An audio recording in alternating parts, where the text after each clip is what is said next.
Mas vamos continuar, porque a história continuava. O anjo estava contando isso para Daniel lá na época dele, no século V a.C., dizendo que ocorreria no futuro. E nós, hoje em dia, podemos preencher a história, essas lacunas que o anjo não colocou o nome dos personagens, só colocou os eventos, e nós podemos preencher. Por exemplo, no verso 21 diz assim: depois se levantará em seu lugar um homem vil, no reino do norte, o qual não tinha dado dignidade real. Ou seja, era um sujeito vil, um sujeito que não tinha poder real. Mas ele virá caladamente e tomará o reino com intrigas. Deixa eu dizer uma coisa para vocês. Em Daniel 11, as pessoas que não estão do lado de Deus são os hostis, são os vis. Os que estão do lado de Deus são os entendidos, são os sábios. Então, os versos 32 a 34, você vai perceber ali que hostis ou entendidos segue essa determinação, ou seja, os entendidos são aqueles que são firmes do lado de Deus durante os tempos de perseguição, tempos de dificuldade. E os hostis, os vis, são aqueles que perseguem. Por exemplo, verso 21 diz assim: depois se levantará em seu lugar um homem vil. Aqui começa a transição para um novo reino romano, mas um romano papal, que foi o período em que o Roma papal dominou politicamente também aquela região, norte. Esse homem viu, então, o Papa medieval, o qual não tinha dado dignidade real. Ele era o bispo de Roma, ele não era um rei. Mas ele virá caladamente e tomará o reino com intrigas. Na verdade, ele tinha uma teia de pessoas que o apoiavam e, obviamente, ele acabou dominando a Europa. Os reis eram colocados por ele ou tirados por ele.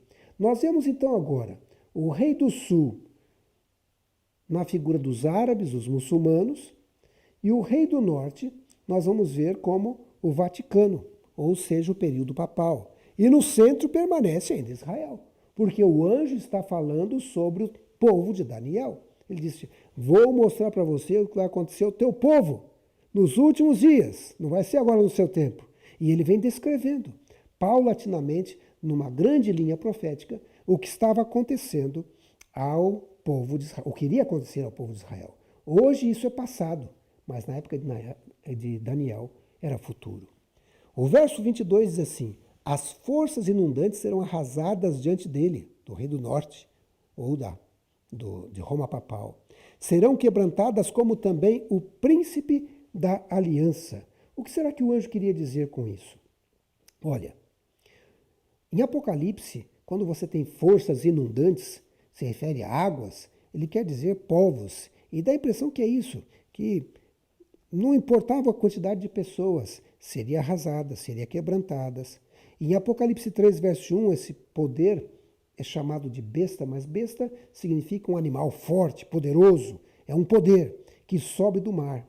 E Jesus é perseguido quando se persegue aos seus servos fiéis. Então, nesse sentido, quando esse poder começa a perseguir os filhos, servos fiéis de Jesus, ele também persegue o príncipe da aliança, ou persegue ao próprio Jesus. O verso 23 diz assim: apesar da aliança com ele, usará engano, subirá e se tornará forte com pouca gente. Na Nova Versão Internacional diz que ele ficará forte com um pequeno grupo, chegará ao poder. E a Bíblia em linguagem de hoje, a respeito desse verso, diz: ele se tornará cada vez mais poderoso.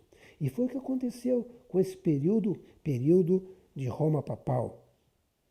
Quando você olha, por exemplo, o setor administrativo de Roma, o Vaticano, é o menor estado independente do mundo, encravado na zona norte de Roma, tendo apenas 108 acres de extensão. E, no entanto, influencia o mundo todo.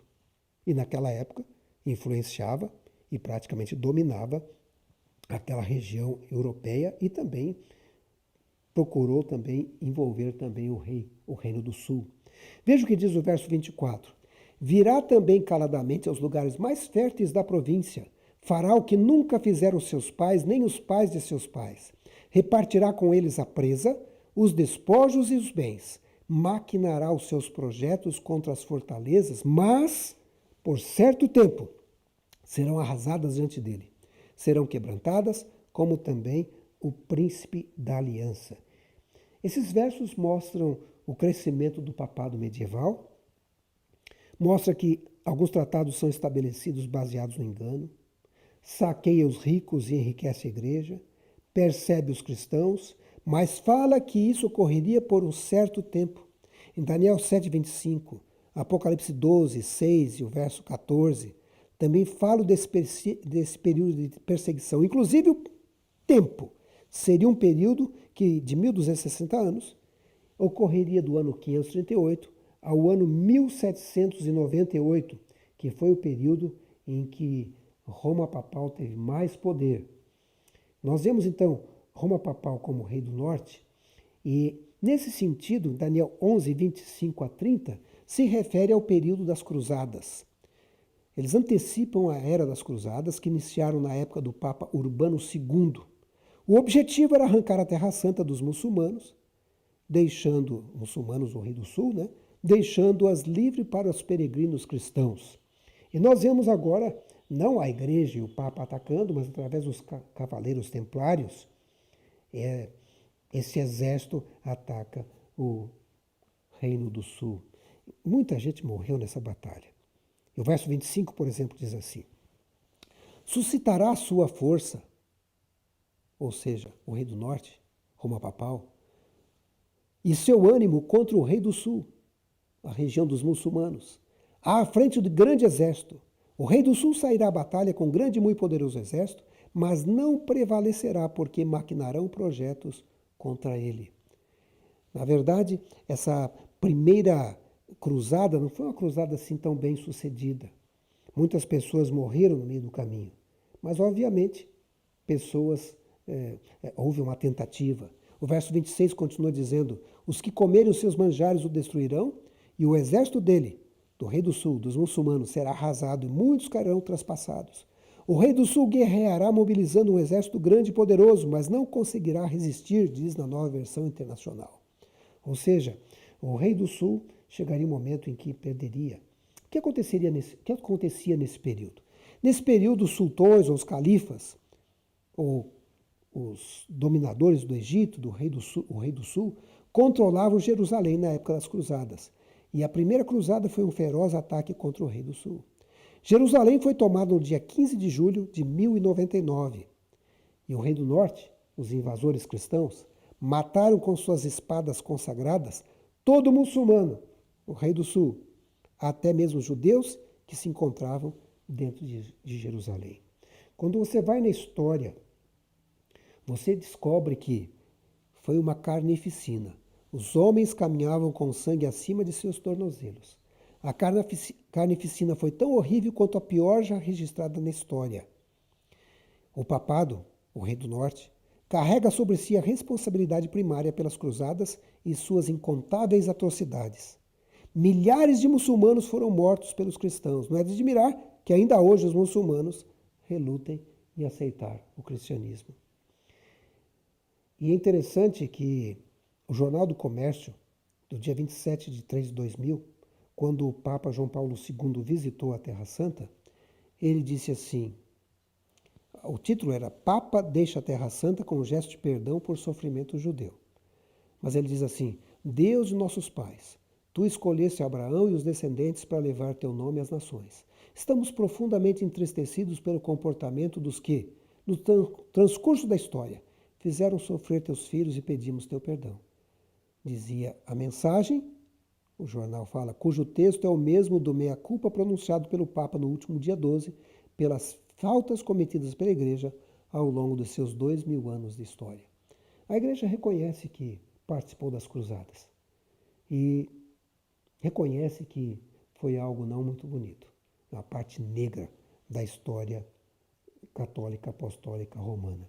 Quando você lê um pouco da história aqui escrito por Torquato Tasso, um historiador, ele deu o nome de o Santo Massacre, quando os templários chegaram lá e eles chamaram cavaleiros templários, porque eles tinham o seu alojamento perto do templo, ou de cruzados, porque usavam uma cruz no peito. Eles assim, pelas muralhas e portas, derrubando, destruindo, ou prendendo fogo no que se opunha. O exército vencedor penetra então na cidade. O ferro semeia por todas as partes a desolação e a morte, o luto e o horror, suas companheiras. O sangue forma lagos ou corre em arroios que arrastam no seu curso cadáveres e moribundos. Isso foi escrito por ele no ano 1575.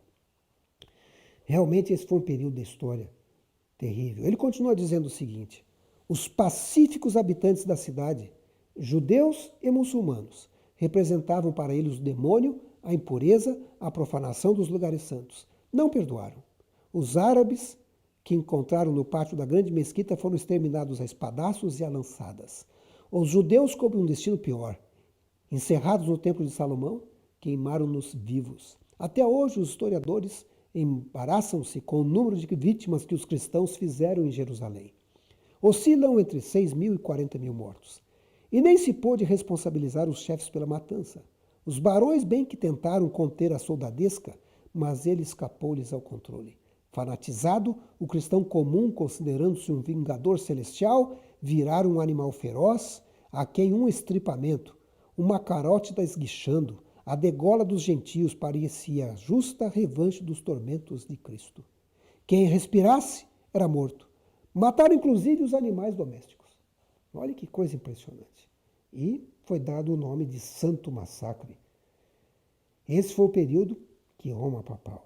Verso 7, continuando ainda no mesmo período, a Idade Média, o verso 27 diz assim: também os dois reis, o rei do norte e o rei do sul, se empenharão em fazer mal e a uma só mesa falarão mentiras. Porém isso não prosperará, porque o fim virá no tempo determinado. Olha de novo aqui o anjo mostrando que esse rei do norte teria um período de tempo. Provavelmente o verso 27 se refere a alguns líderes cristãos. Foram feitos alguns acordos de paz, mas pelo menos 2 líderes cristãos, um chamado Reginaldo de Chantillon e Guy de Lusignan, eles desavergonhadamente com mentiras violaram esses tratados de paz estabelecidos com os generosos sultão islâmico. E veja o que diz aqui: se empenharão a fazer o mal e a uma só mesa falarão mentiras. Porém isso não prosperará, porque o fim virá em tempo determinado. Depois vem o verso 8, ou 28. O verso 28 diz: o rei do norte, ou seja, o Vaticano, voltará para a sua terra com grande riqueza.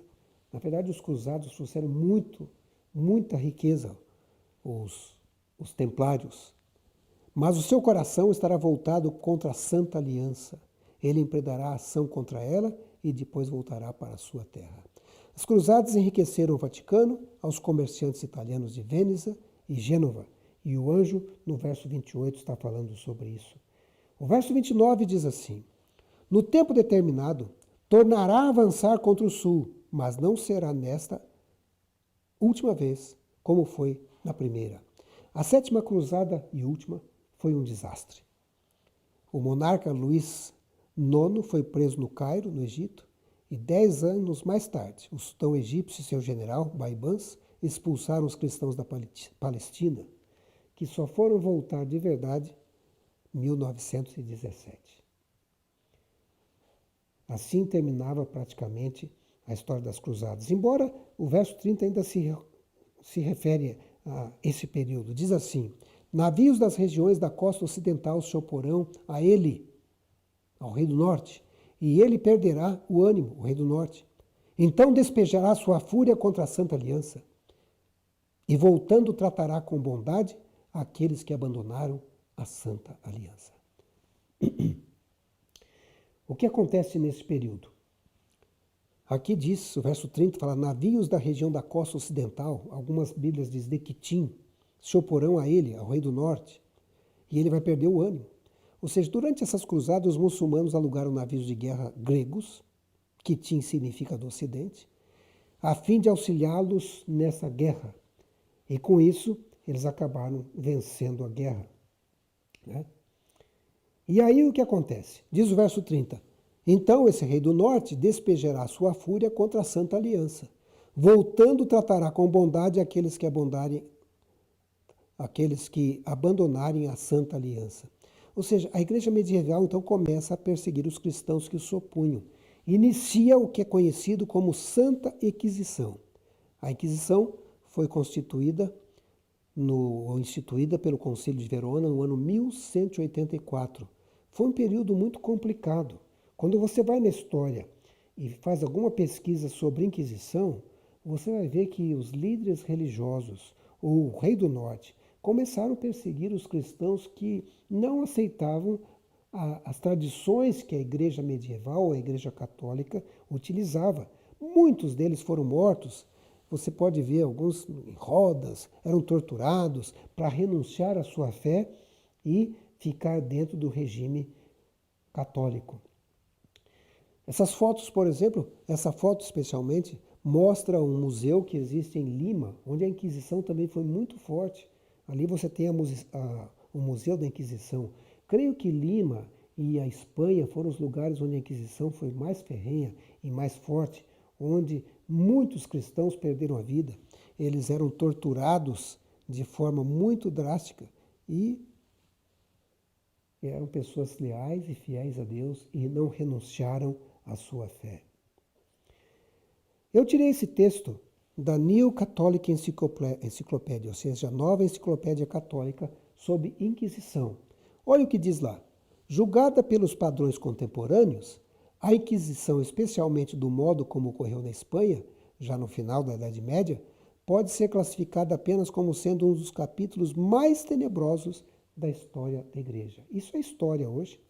E, na verdade, Daniel capítulo 7, 25, já previa isso, onde dizia que esse poder magoaria os santos do Altíssimo.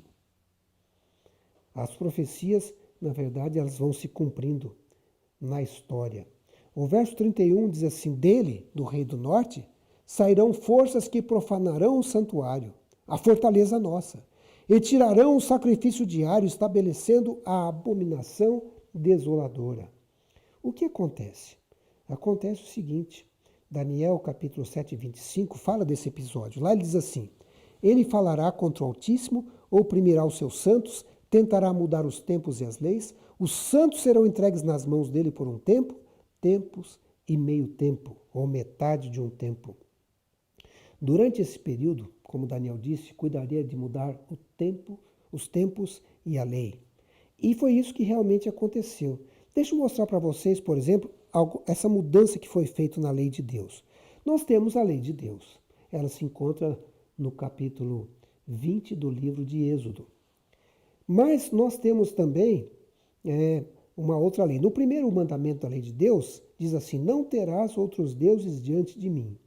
Mas a igreja medieval, a igreja romana, a igreja católica, ela mudou a lei. O primeiro mandamento, de acordo com o catecismo, está escrito assim, amar a Deus sobre todas as coisas. Parece meio parecido, né? Quando a gente olha, parece a mesma coisa, mas tem uma diferença. Vamos ver o segundo. O segundo na lei de Deus diz, não farás para ti imagens de escultura. Na lei mudada, diz assim, não tomar seu santo nome em vão. Bom, aí nem parecido é bem diferente. Vamos ver o terceiro mandamento da lei de Deus. Diz, não tomarás o nome do Senhor teu Deus em vão, conforme está em Êxodo 20. Já o terceiro mandamento, de acordo com o catecismo, é guardar domingos e festas. Você percebe que houve uma mudança aqui no tempo. Um diz que é para guardar domingos, e lá não fala nada a respeito de guardar domingo, mas foi colocado aqui na lei mudada. No verso 4, diz assim, ou no capítulo, ou melhor, no quarto mandamento da lei de Deus, diz, lembra-te do dia de sábado para o santificar. Olha que na lei mudada já estavam dizendo que era para guardar o domingo. Vamos ver o que tem no quarto mandamento na lei mudada. Honrar pai e mãe. Vamos ver o quinto mandamento da lei de Deus. Honra teu pai e tua mãe. Então, lá é no quarto, aqui é no quinto. Quinto mandamento da lei mudada, não matar. O sexto mandamento da lei de Deus, não matarás. O sexto mandamento da lei mudada, não pecar contra a castidade. O sétimo mandamento da lei de Deus, não adulterarás. O sétimo mandamento da lei mudada, não furtar. O oitavo mandamento da lei de Deus, não furtarás. O oitavo mandamento da lei mudada, não levantar falso testemunho. O nono mandamento da lei de Deus, não dirás falso testemunho contra o teu próximo. O nono mandamento da lei mudada, não desejar a mulher do próximo. O décimo mandamento da lei de Deus, não cobiçarás. E o décimo mandamento da lei mudada pelo poder romano, ou a igreja medieval, a igreja católica, não cobiçar as coisas alheias. Você percebe que há algumas mudanças bastante drásticas aqui. Primeiro, o mandamento é claro, não farás para ti imagem de escultura. Não aparece aqui. O mandamento é claro, lembra-te do sábado para santificar. Aqui é colocado guardar domingos e festa. E dá a impressão que se dividiu o décimo mandamento em dois para tentar ajustar em 10 mandamentos na lei que foi mudada. Agora, veja o que diz a Prompta Biblioteca, falando sobre o artigo Papa. Diz assim, a Prompta Biblioteca é uma biblioteca católica. Diz assim, o Papa pode modificar a lei divina, uma vez que o seu poder não é o de homem, mas de Deus. E ele age em lugar de Deus sobre a terra com total poder de unir e de afastar o seu rebanho. Isso é o que diz a Biblioteca Prompta. Mas, na verdade, não é o que diz a Bíblia. Na verdade, aqui nós vemos Daniel 7,25 mostrando que esse poder cuidaria em mudar os tempos e a lei de Deus deveria ser eterna. No Catecismo do Concílio de Trento, na página 402 e 403, está escrito: a Igreja de Deus achou por bem transferir a comemoração da observância do sábado para o domingo. Então mudou. Ou seja, simplesmente decidiu. Então houve a mudança, cumprindo. Quando você vai no Catecismo da Doutrina Católica para Conversos de 1957, aparece ali uma pergunta: qual é o dia do sábado? A resposta: o sábado é o sétimo dia. Aparece uma outra pergunta: por que nós observamos o domingo em lugar do sábado? E vem a resposta: nós observamos o domingo em lugar do sábado porque a Igreja Católica transferiu a solenidade do sábado para o domingo. Simples assim. Foi assim que aconteceu. Não existe nenhuma mecânica teológica, ou não existe textos bíblicos que suportam isso. Também houve uma série de mudanças. Eu não teria nem espaço para colocar todas aqui, mas coloquei algumas que eu acho muito interessantes. Por exemplo, uma delas, você vai ver aqui a canonização dos santos mortos, que começou no ano 995 depois de Cristo. Uma, a Bíblia sendo proibida de leitura aos leigos no Concílio de Tolosa, em 1123, e dizia assim: eles proibimos aos leigos que possuam os livros do Antigo e do Novo Testamento. Proibimos terminantemente aos leigos que têm o seu poder os mencionados livros, ou seja, proibir a leitura da Bíblia. Isso a igreja fez nesse período do tempo. Outra coisa, começou-se a vender indulgência, ou seja, perdão pelos pecados. Começou a haver a confissão de pecados a um sacerdote e não a próprio Jesus, ou a próprio Deus. E, finalmente, proibiu-se completamente a leitura da Bíblia. Colocaram-se alguns livros a mais na Bíblia, são os livros apócrifos, no ano 1546. E também foi colocada a tradição como autoridade igual à da Bíblia. Por isso, muitas das tradições que a Igreja Católica tem são consideradas como válidas. Daniel 11, no verso 31, diz: dele, do rei do norte, sairão forças que profanarão o santuário, a fortaleza nossa, tirarão o sacrifício diário, estabelecendo a abominação desoladora. Mervyn Maxwell, um professor sobre Daniel e Apocalipse, doutor em Daniel e Apocalipse, ele diz assim: muito mais apropriado é considerá-la como este vasto sistema de crenças e práticas que durante mais de 1000 anos desviou as pessoas do ministério sacerdotal de Jesus, privando-as do acesso ao príncipe da aliança. Ou seja, mudanças bíblicas, né? Daniel 11:31, onde diz que sairão forças que profanarão o santuário, a gente percebe que a mesma coisa aparece em Daniel 7, verso 25, onde ele proferiria palavras contra o Altíssimo, magoaria os santos do Altíssimo, cuidaria mudar os tempos e a lei. E o apóstolo Paulo, em 2 Tessalonicenses 2, 3 e 4, chama isso de apostasia, homem da iniquidade, filho da perdição, o qual se levanta contra tudo que se chama Deus ou objeto de culto, a ponto de assentar-se no santuário de Deus, ostentando-se como se fosse o próprio Deus. Será que isso realmente acontece? O verso 32 diz assim: aos violadores da aliança ele com lisonja perverterá, mas o povo que conhece o seu Deus se tornará forte e ativo.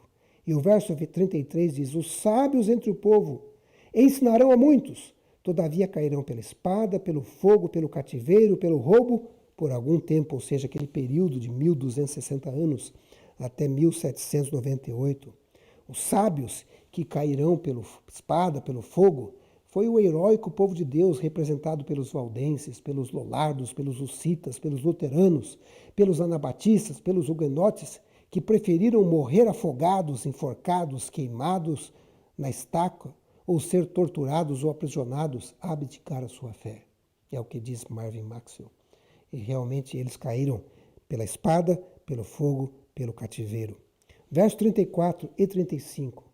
Ao caírem, eles serão ajudados com pequeno socorro, mas muitos se ajuntarão a eles com lisonjas. Alguns dos sábios cairão para serem provados, purificados, embranquecidos até o tempo do fim, porque se dará ainda no tempo determinado, aquele período de 1260 anos até 1798. O verso 36 diz assim: este rei, o papado, o rei do norte, fará segundo a sua vontade, se levantará e se engrandecerá sobre todo Deus, contra o Deus dos deuses falará coisas incríveis e será próspero, até que se cumpra a indignação, esse período de tempo, porque aquilo que está determinado será feito. Olhe, esse texto, esse tempo, Daniel fala a respeito de tempos, né? Os santos serão entregues por 1 ano, 2 anos e metade de 1 ano, 1260 dias. E nós vemos que em profecia, um dia significa 1 ano. Não aparece essa profecia em Daniel 11, mas aparece em outros textos, um dia igual a 1 ano. Então nós temos aí 1260 dias, 1260 anos. É uma profecia de Daniel capítulo 7 e de Apocalipse capítulo 12. Né? Se você ler, por exemplo, o capítulo 12 de Apocalipse, versos 1 a 6, aparece aqui um período em que a igreja, a mulher, foge para o deserto, ou seja, para um lugar, fica escondida durante um período de 1260 dias, ou seja, 1260 anos. E no capítulo 12, verso 13 a 14, mostra que o dragão, Satanás, persegue a mulher, persegue a igreja, e ela foge para um lugar deserto por um período de tempo, tempos e metade de um tempo, ou seja, 1260 anos, 3 anos e meio. Ou seja, em 538, o bispo de Roma é nomeado como líder de todas as igrejas pelo imperador Justiniano. Então, se ele foi nomeado no ano 538, 1260 anos depois ele tinha que deixar o poder. E foi justamente o que aconteceu. No final desse período, no ano de 1798, o general de Napoleão, general Berthier, ele invadiu o Vaticano e levou o Papa preso. A revista Isto É, número 1837, do dia 22 de dezembro de 2004, falando sobre esse episódio vivido pelo Papa Pio VI, assim descreveu: quando as tropas de Napoleão Bonaparte invadiram os estados pontifícios em 1798, o Papa foi preso em Siena e terminou seus dias na prisão. Ou seja, cumpriu-se assim a profecia. Na verdade, após o Papa ser preso, ele ficou mais 1 ano recluso e acabou morrendo em 1799. Apocalipse 13, verso 13, menciona esse episódio, dizendo: então vi uma de suas cabeças como golpeada de morte. Ou seja, parecia que o papado deixaria de existir, mas ele se recuperou. Marvin Maxwell, ele diz: nenhum papa pretendeu colocar-se acima de Deus. Mas quando pretenderam assumir o direito de matar as pessoas que Deus amava e de modificar os 10 mandamentos que Deus outorgou, não é verdade que eles se exaltaram acima de Deus? E quando você olha o verso 37, diz: não terá respeito aos deuses de seu pai, os primeiros cristãos, nem ao desejo de mulheres, parece aí que seja falta de liberdade, ou falta de liberdade religiosa, nem a qualquer Deus, porque sobre tudo se engrandecerá. Existem algumas declarações que foram feitas pelo papado ao longo da sua história e que mostram que essa profecia tem se cumprido. Paulo, por exemplo, falando desse poder, diz que esse poder se assentaria no santuário de Deus, ostentando-se como se fosse o próprio Deus. Existe uma biblioteca chamada Prompta Biblioteca. E na Enciclopédia Católica, Lúcio Ferraris diz que quem escreveu foi esse sujeito. Foi quem escreveu a Prompta Biblioteca. E ele diz que é um franciscano que viveu no 18º século, foi professor de sua ordem, consultor do Santo Ofício, e mais ainda, a Enciclopédia Católica diz: a própria biblioteca é canônica, jurídica, moral, teológica, rubicista, histórica, uma confiável enciclopédia do conhecimento religioso. Se ela é tudo isso, vamos ver alguns textos dela. Na página 26 a 29 diz que o Papa é de tão grande dignidade e tão exaltado que não é um mero homem, mas é como se fosse Deus e o vicário de Deus. Ou seja, se cumpre a profecia de Paulo. Se ostenta colocando-se no lugar de Deus. Olha o que diz outro texto das mesmas páginas. O Papa é chamado de Santíssimo porque presumivelmente ele o é, por direito. Somente o Papa é merecidamente chamado pelo nome de Santíssimo porque somente ele é o vicário de Cristo, que é a origem e fonte de toda santidade. Diz mais: o Papa é coroado com a coroa tríplice de Rei do céu, da terra e das regiões inferiores, de modo que, se fosse possível que os anjos errassem, ou que pudessem pensar de maneira contrária à fé, eles poderiam ser julgados e excomungados pelo Papa. Quando você vai na história, você percebe que os papas eram coroados com essa coroa tríplice, com 3 níveis, indicando que ele era o Rei do céu, Rei da terra e Rei das regiões inferiores, ou Rei do inferno. O Bento XVI não foi coroado, mas na sua moeda e no seu brasão aparece a coroa tríplice e ele também tinha a sua coroa. Nós temos aqui algumas coroas de papas que passaram, inclusive essa terceira, a mais simples das 3, pertencia a João Paulo II. Então, ele também era um papa coroado com a coroa tríplice de Rei do céu, da terra e das regiões inferiores. O Papa, diz, é como se fosse Deus na terra, único soberano dos fiéis, a Cristo, o maior Rei dos reis, tendo plenitude de poder. Aqui nós vemos Bento XVI recebendo a sua coroa tríplice, ou seja, os 3 níveis, indicando Rei do céu, Rei da terra e das regiões inferiores. O Papa atual, o Papa Francisco, não vi nenhuma coroa e ele não foi coroado, mas o seu brasão tem a coroa, e na coroa do brasão também aparecem os 3 níveis, indicando que ele também é considerado Rei do céu, Rei da terra e das regiões inferiores. Na verdade, é impressionante que a revista Time traz na sua capa o novo Império Romano. É como se Roma se ressuscitasse. Na verdade, Apocalipse 13 fala do ressurgimento de Roma papal. Interessante também que há algumas publicações que colocam esse Papa como o último Papa. Seria isso verdade? Apocalipse 13 diz que todo mundo se maravilhou seguindo este poder. Lá é apresentado com o nome besta, mas besta significa poder. E a gente vê o Papa em praticamente todas as revistas. Um Papa famoso e todos se maravilhando diante dele. Recebido por Obama, falando no parlamento dos Estados Unidos, sendo aplaudido. Algo que nunca aconteceria na época de Harry Truman, quando o presidente tentou trazer o Papa e fazer uma aliança, ele foi tremendamente criticado. Existe uma escritora, ela escreveu isso há muitos anos atrás, num livro chamado Testemunhos Seletos, que também aparece no livro chamado Eventos Finais, onde ela diz: quando a nossa nação, ela é americana, renunciar aos princípios de seu governo de tal forma que vote uma lei dominical, nesse próprio ato, o protestantismo dará a mão ao papado. E é o que nós estamos vendo hoje em dia, né? Vejam vocês que alguns apóstolos tiveram a tentação de ser adorados. Vemos aqui, por exemplo, Cornélio estava esperando por Pedro, e quando ele chegou perto de Pedro, diz: Cornélio, ao encontro de Pedro, ele prostrou-se aos seus pés e o adorou. Mas Pedro disse: ergue-te, que eu também sou homem.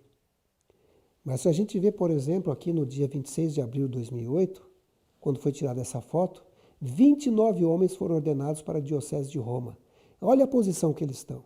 Eles se prostraram diante do Papa Benedito XVI, prometeram dedicar suas vidas no serviço do povo de Deus, sua igreja do Evangelho. Eles também prometeram obedecer ao bispo, o Papa, e estão ali deitados em posição de adoração.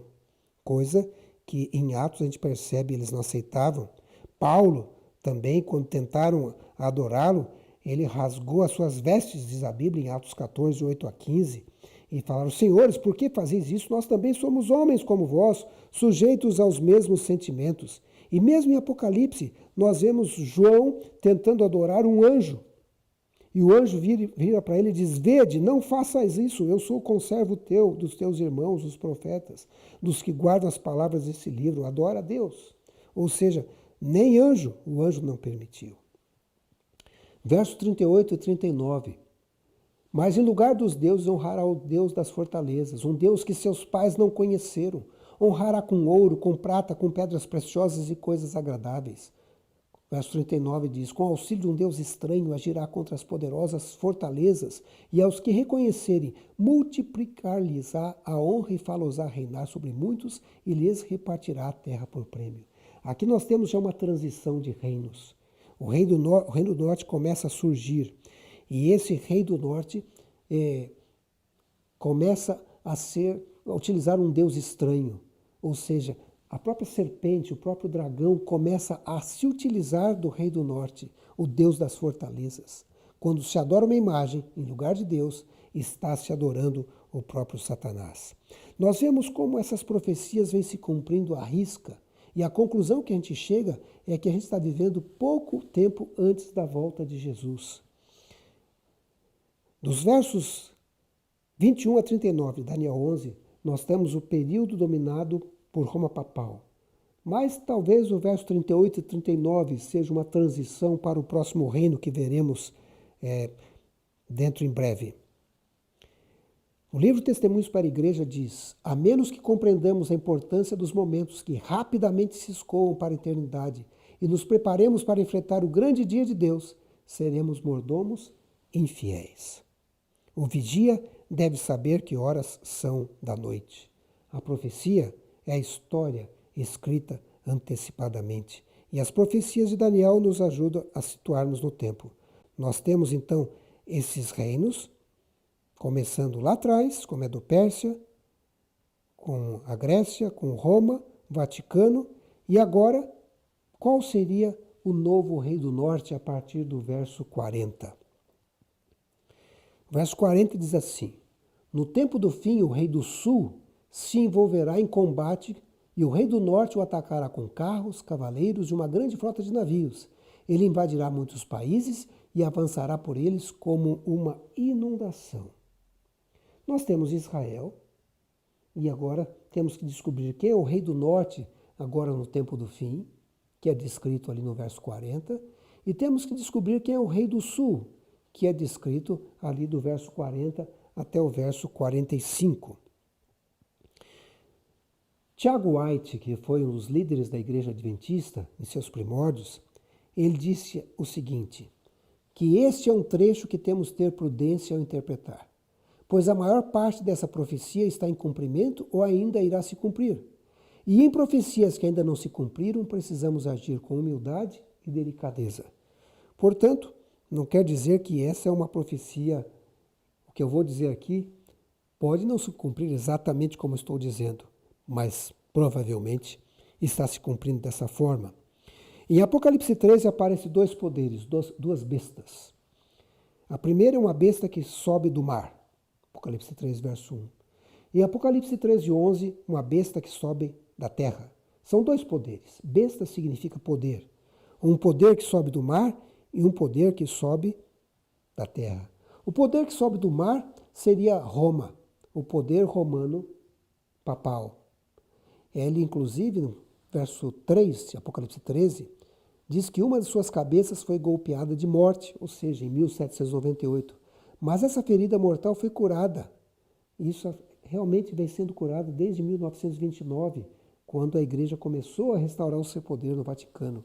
E toda a terra se maravilhou seguindo a besta, ou seguindo esse poder. Também houve uma aliança entre os Estados Unidos e o Vaticano, em que a revista Time chamou de Santa Aliança, para uma nova ordem mundial. E agora as pessoas começaram a mandar embaixadores. E você vê aqui os embaixadores no Vaticano. Aqui está o Papa Francisco e os embaixadores. Percebem que os embaixadores usam roupa preta? Por quê? Dizem que no sistema ocultista a cor branca tem primazia sobre o preto. E por isso o líder, o Papa, sempre aparece de branco, enquanto os demais, para demonstrar submissão espiritual, usam o preto. E você percebe que praticamente todos os embaixadores usam a cor escura, a cor preta, para se apresentar diante do Papa. Quando você olha os presidentes americanos e os seus encontros com os papas, eles se apresentavam também de preto e o Papa de branco. Veja aí, Papa João XXIII, aqui nós temos o Kennedy de preto, inclusive a esposa também de preto. Nós temos aqui um outro presidente também de preto. Aqui nós temos Nixon e sua esposa também de preto.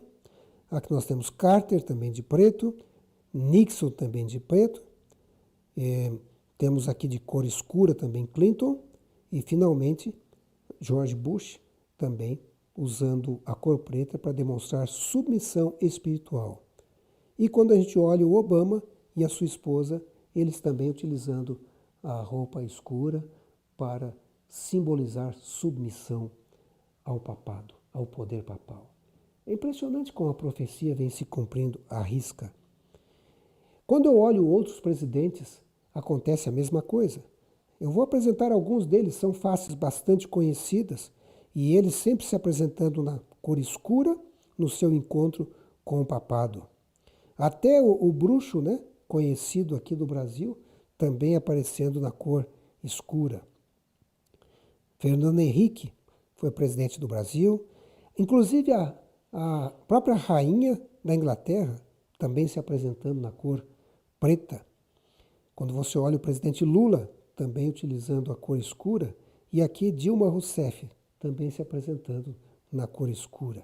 Obviamente, alguns que não dão essa primazia ao papado, como o Dalai Lama e outros, não usam a cor preta. Ou talvez outros que usam a cor preta sempre, como os ortodoxos ou os judeus, também não pode ser enquadrado nesta regra que alguns dizem. Aqui nós temos, por exemplo, um encontro ecumênico que houve em São Paulo, com Bento XVI. Você percebe que vários estão de pretos, mas alguns não usam preto. Ou seja, alguns não se submetem ao papado. Diz que essa ferida foi curada e toda a terra se maravilhou seguindo a besta. Isso tem acontecido a partir de João Paulo II. De fato, o historiador Pietro Scopola, ele no dia 15 de 11 de 2002, quando o Papa falou no parlamento italiano, ele escreveu no noticiário católico: isso equivale à cura de uma ferida. É como se cumprisse Apocalipse capítulo 13, onde menciona que a ferida papal seria curada. Uma coisa que me chamou bastante atenção foi na morte de João Paulo II, no seu sepultamento, vários presidentes norte-americanos ou alguns líderes americanos ali estavam.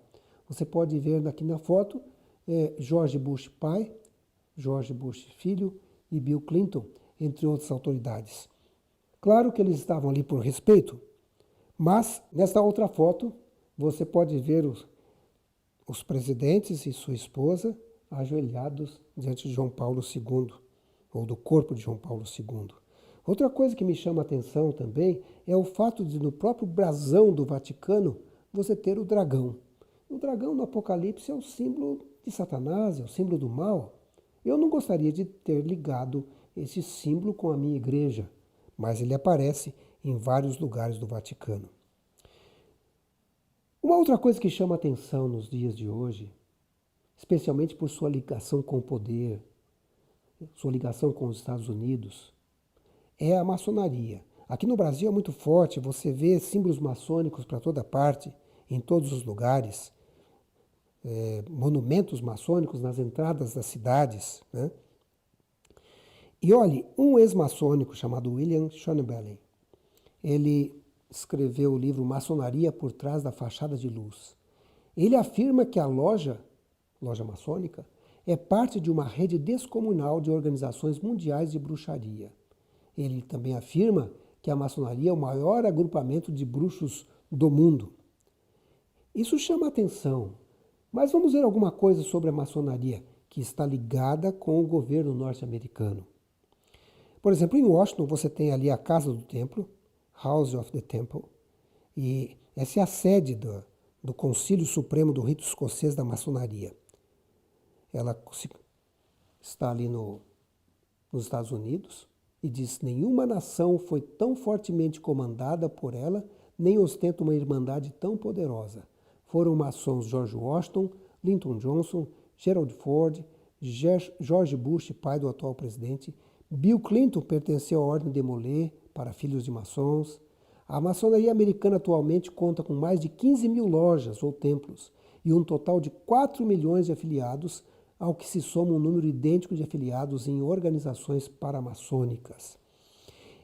E essa é a parte interior desse templo maçônico, um lugar bastante bonito. Em frente do prédio aparecem essas duas esfinges. Dizem que uma esfinge simboliza a sabedoria e a outra esfinge simboliza o poder.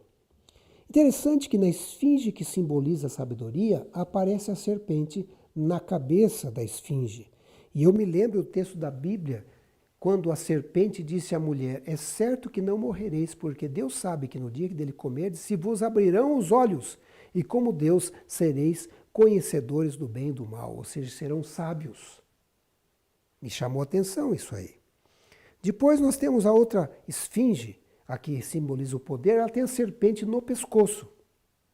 E me lembrou um outro texto da Bíblia. Esse texto está em Lucas 4, verso 1, quando o diabo levou Jesus lá para o pináculo do templo e disse assim: dar-te-ei toda essa autoridade e glória desses reinos, vou te dar poder, porque ela me foi entregue e eu dou a quem quiser.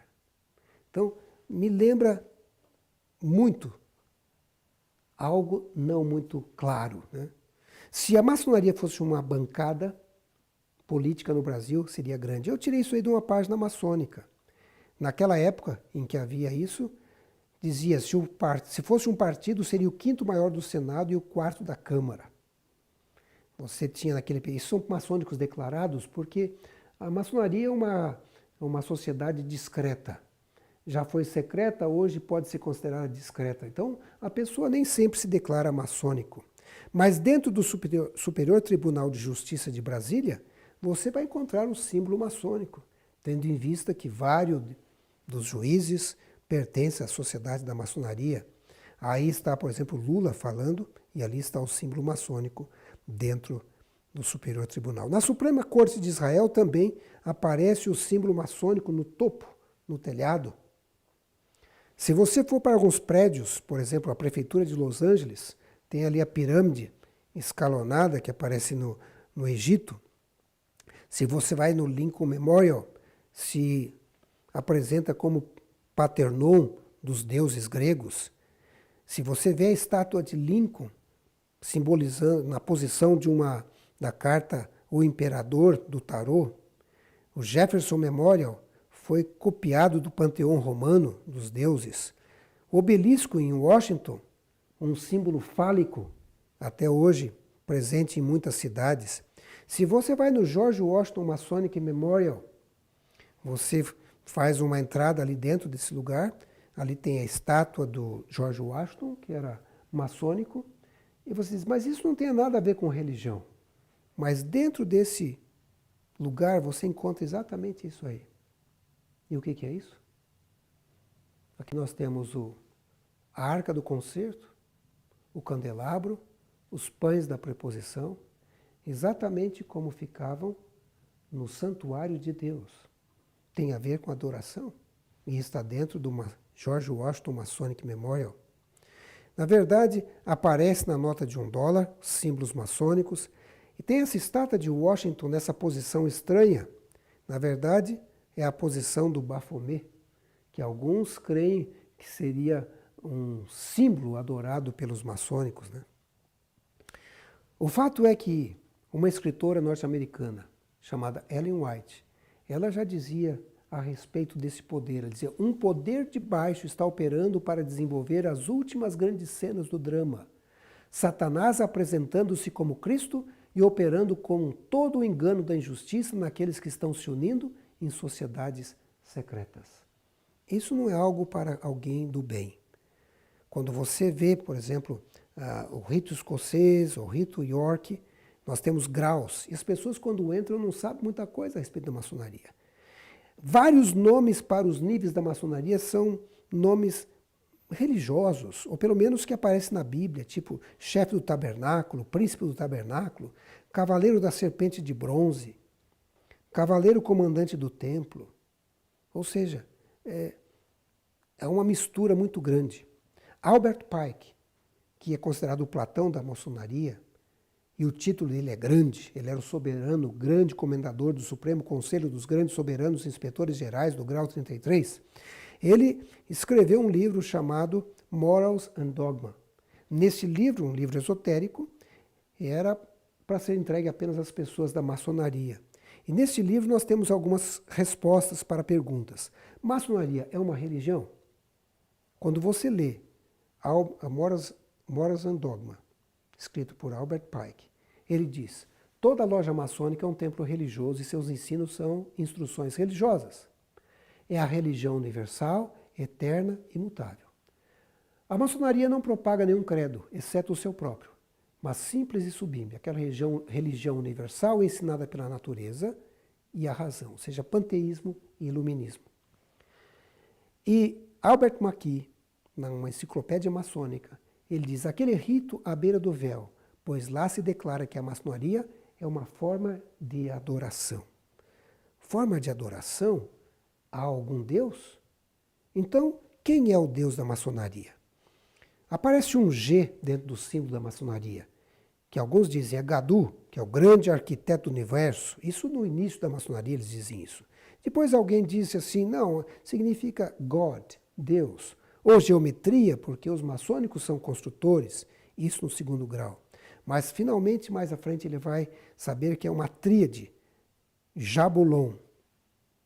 Isso no real arco. O Logos divino, ou o verbo, já simboliza ou representa o nome Javé, ou Jeová. Bu representa o nome Baal, ou Bel, deus babilônico. E On representa o nome do deus Sol egípcio, o deus do faraó. Então, na verdade, é uma tríade maligna. Não é uma tríade do bem.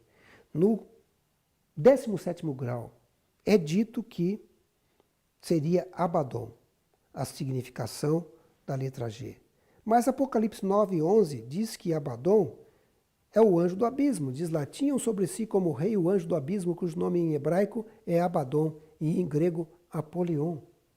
Ou seja, como é que pode ser o anjo do abismo? Porque o anjo do abismo é Satanás.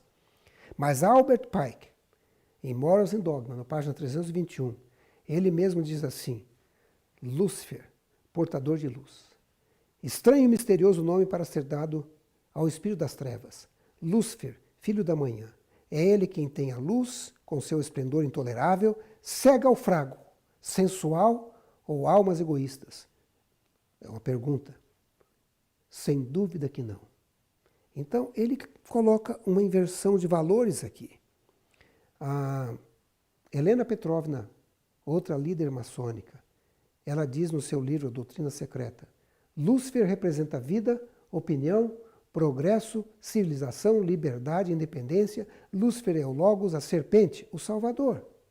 Ela diz mais: ele é Satanás, que é o Deus de nosso planeta e único Deus. Há uma inversão nos valores. Eles acreditam que o Criador criou esse planeta e abandonou. E Satanás é o príncipe deste mundo, é o príncipe que cuida das pessoas. E ela diz, inclusive, que Jeová, esotericamente, como Elohim, é também a serpente ou o dragão que tentou Eva. E o dragão é o velho glife para a luz astral, princípio primordial, que é a sabedoria do caos. Ou seja, uma inversão. Diz que Jeová é a serpente e não Lúcifer. Ou seja, quem é o Deus da maçonaria? Pelas respostas dos livros maçônicos, seria Lúcifer, o próprio Satanás, que aparece nesses símbolos maçônicos. Quando você vê o templo da maçonaria em Londres, há uma coisa interessante nesse templo. Bem aqui nessa parte onde a seta está apontando, existe ali 2 anjos. Também aparece ali a Arca do Concerto. E o que me chama a atenção são os pés dos anjos em formas de pé de bode. Ou seja, esse é um símbolo utilizado para anjos do mal, mas é utilizado como logotipos das lojas maçônicas. Algo que também chama a atenção. Quando você olha os grandes líderes do mundo, do poder, vários deles estão ou estiveram envolvidos com a maçonaria. Inclusive, alguns atuais, como Hillary Clinton e também George Bush. Quando você olha, por exemplo, os presidentes norte-americanos, e falando de George Bush, ele aparece nessa foto aqui, numa sociedade secreta, e também junto com outros líderes de loja maçônica. De fato, vários presidentes dos Estados Unidos foram maçônicos, em sua grande maioria. Quando você olha a lista de presidentes maçônicos, ela é grande. E aqui aparece haja luz, fé, esperança e caridade. E a fotografia dos principais presidentes maçônicos norte-americanos. Dos últimos presidentes norte-americanos, os que não aparecem com essa borda amarela, é que eu não achei ligação com a maçonaria. Os demais, todos esses com esse símbolo, a borda amarela, tinham ligação com a maçonaria, incluindo George Bush filho também. Quando você olha uma campanha de presidencial nos Estados Unidos, até pelo símbolo você consegue identificar se uma pessoa é maçônica ou não. Veja, por exemplo, esse símbolo G com 3 estrelas, fatalmente indicando que a pessoa é maçônica. Mas fiquei pensando sobre o Obama e encontrei a página de campanha dele. Na página de campanha dele estava escrito I love my family e 2 símbolos maçônicos ali nessa página. Ou seja, sendo apoiado pela maçonaria também. Ele, inclusive, fez campanha em lojas maçônicas, como essas fotos demonstram. No Brasil, a coisa não é diferente. A mesma coisa aqui são presidentes brasileiros, os que têm a parte amarela em volta estavam ligados à maçonaria. Os que têm a parte azul não descobri ligação com a maçonaria. Na verdade, a maçonaria diz que o último presidente maçônico foi Jânio Quadros. Mas como é uma sociedade discreta, você não pode afirmar que essa seja uma realidade. Eu já mostrei a vocês que nós temos no trono de Dom João VI o dragão, mas quando a gente olha outros tronos, por exemplo, Dom Pedro I também tinha o dragão no seu trono. Quando a gente olha, por exemplo, o Dom Pedro II, ele com o seu cetro também tendo o dragão como símbolo. E quando você vê a guarda do presidente, como é que é chamada? São os dragões da independência. Ou seja, o nosso presidente tem como guardas os dragões. E o dragão no Apocalipse é conhecido como Satanás ou Lúcifer. E pelo que a gente pode notar, parece que aquela encrenca do príncipe do rei da Pérsia.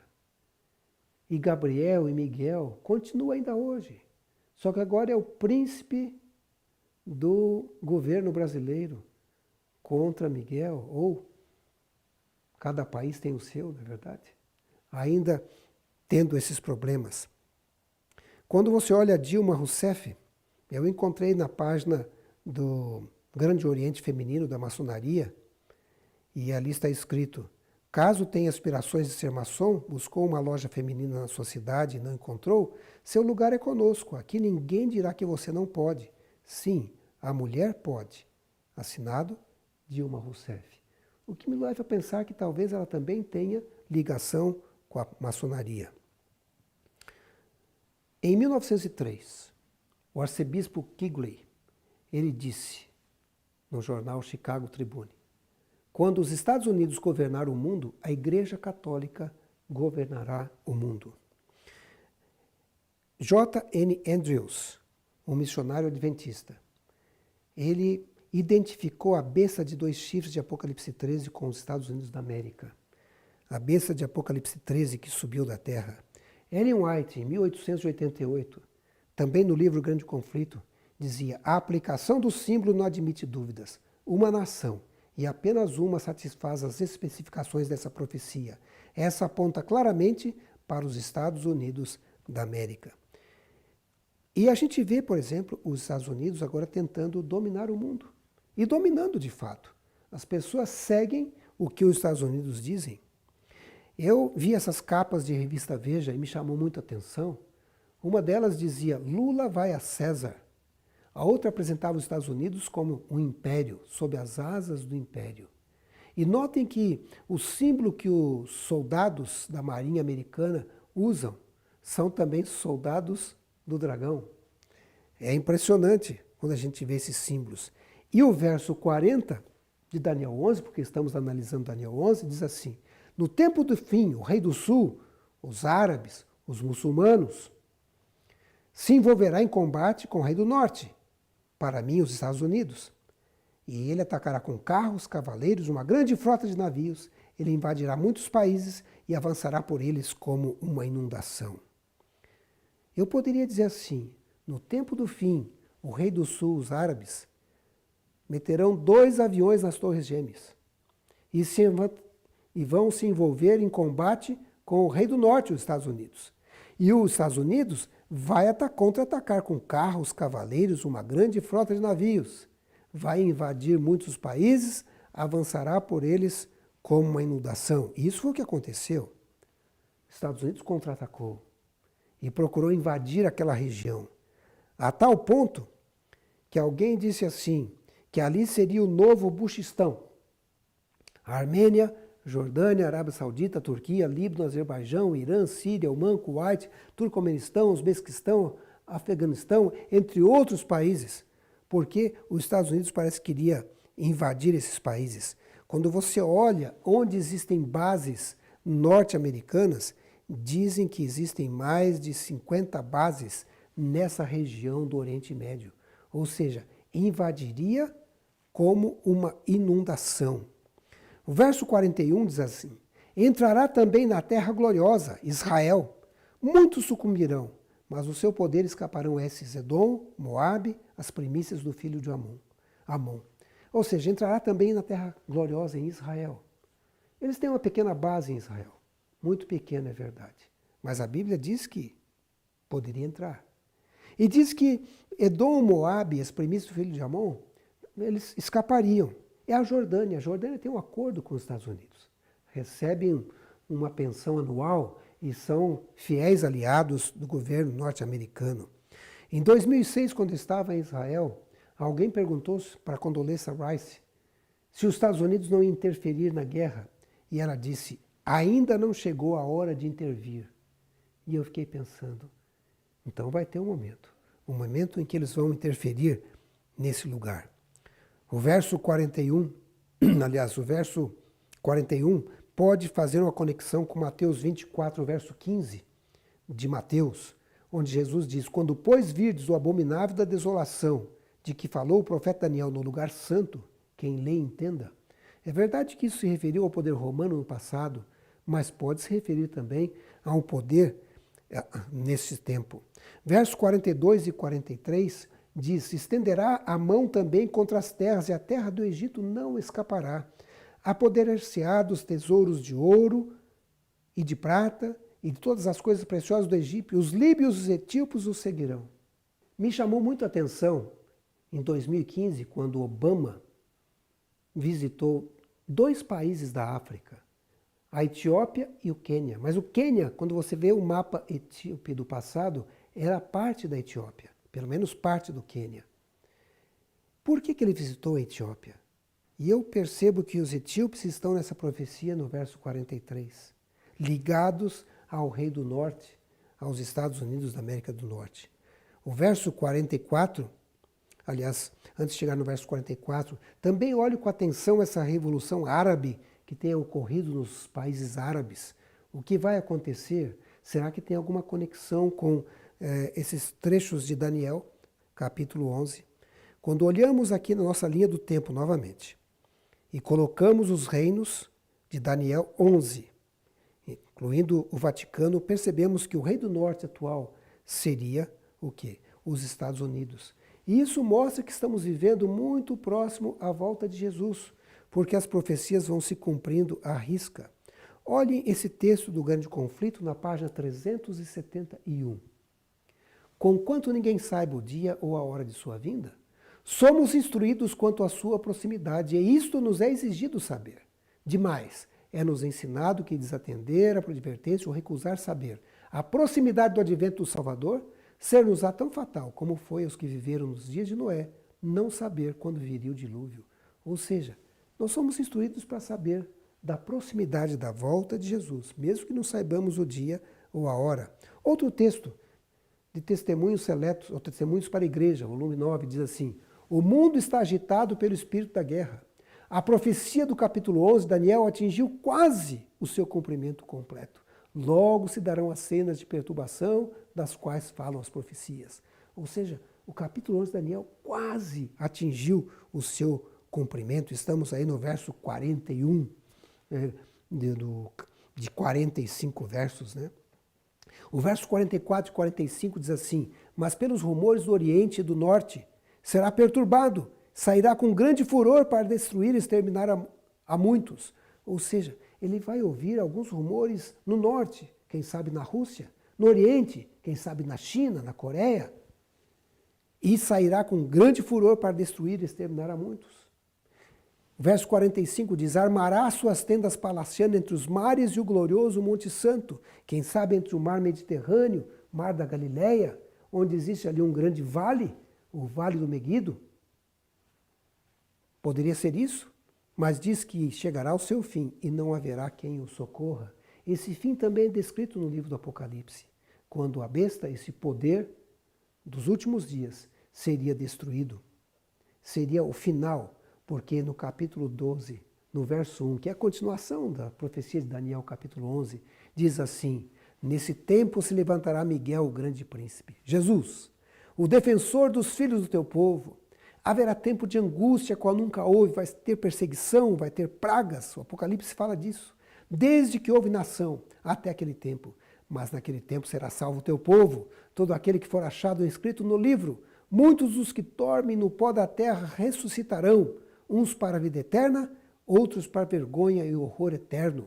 Alguns vão ressuscitar simplesmente para ver Jesus voltar e vão morrer novamente.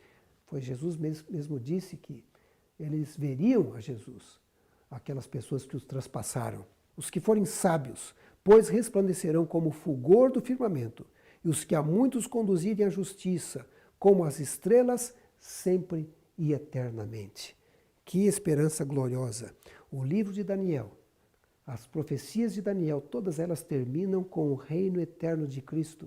E com Daniel capítulo 10, 11 a 12 não seria diferente. O final é um final glorioso, é o reino eterno de Jesus, um reino de glória.